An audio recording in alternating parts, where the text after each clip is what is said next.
Hi everyone, I'm Connor from Shoo Academy. I do a lot of the video stuff here, and somehow I've managed to get myself in front of the camera instead of behind it, which is unusual for me.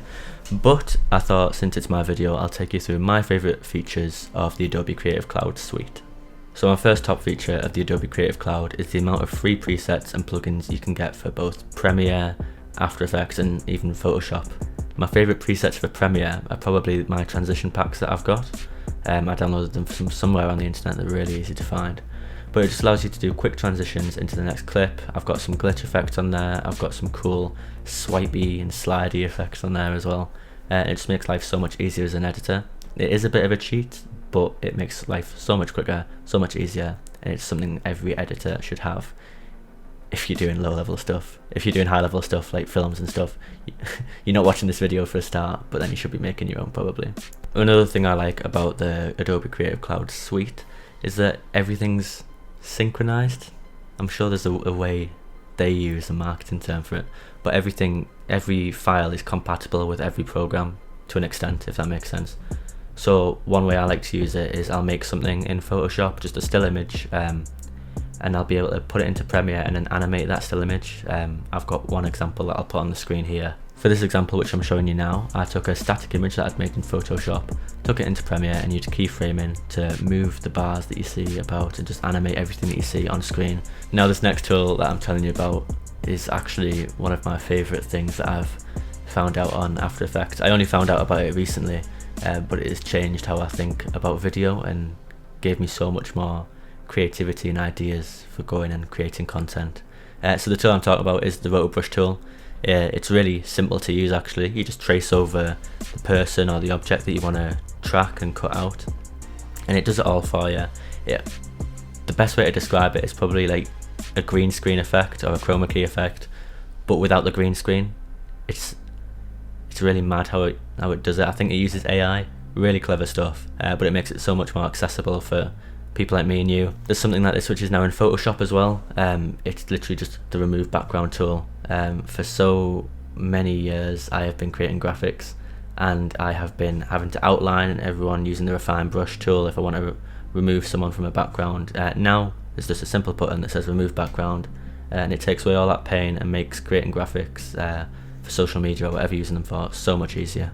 The next tip I have is probably the simplest piece of advice I have on my list today, and it is to use the J, K and L keys when editing long form video in Premiere Pro.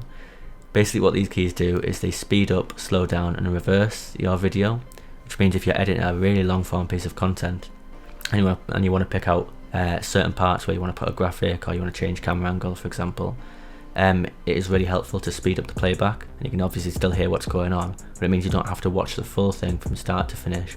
Obviously if it's an hour long podcast, it'll take you an hour to watch it all through, so you don't want that. Speed it up with the L key and you'll be flying.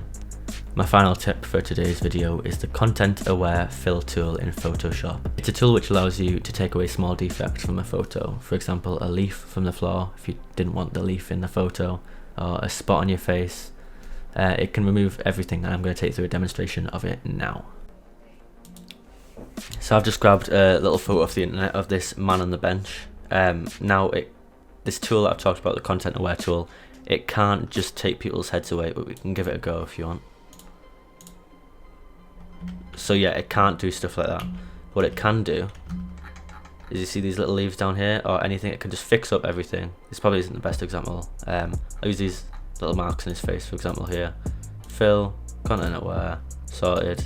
Fill, Content Aware, sorted. There's his little blemish is gone. And for whatever reason, if you didn't want these leaves down here, fill, Content Aware. That hasn't worked the best. Make it smaller. Fill, Content Aware. Well, you can get rid of that with the Content Aware tool. It's great. It's perfect if you want to get rid of things. Doesn't get much better than this.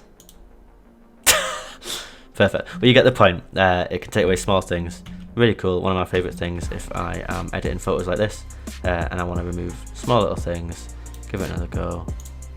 Fill, Content Aware, sorted. You'd never tell that a leaf was there before. Again, it uses AI just like After Effects does.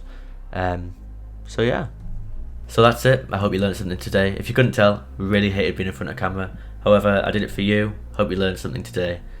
So make sure you're tuning in every week. We're doing one of these videos every week, not with me, but with other members of the Shoo Academy. Every Wednesday or Thursday, I think, is the schedule at the moment. So make sure you're subscribing, liking, tuning in every week, and I'll see you later. Cheers.